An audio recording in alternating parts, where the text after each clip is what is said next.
तो मां तव्हांखे ॿुधाईंदो रहां त मुराद अली शाह साहब टियों चक्कर CM सिंध थियो आहे।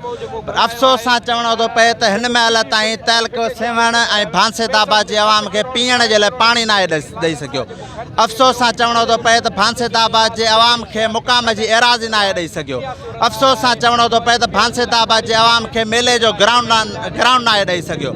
अफ़सोस सां चवणो थो पए त भांसेदाबा जे आवाम खे का सहूलियतकार का इस्पताल न आहे ॾेई सघियो। तव्हां सरकारी इस्पताल में वेंदो त तव्हांखे पेनाडोल जी टिकी बि न मिलंदी।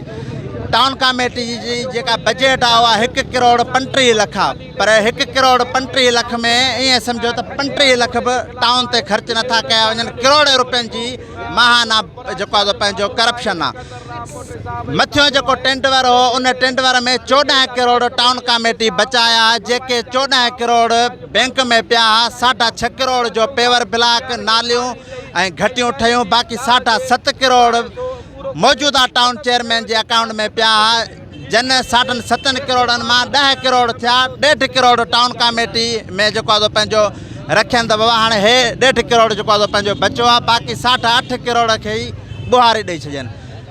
शाहूकार तरीन टाउन कमेटी असांजी भान आहे। असां टाउन सिंध यूनाइटेड पार्टी जा कारकुन अॼु पाणीअ जे लाइ ऐं टाउन में कयल करप्शन जे लाइ हिते एहतजाज करण आया आहियूं।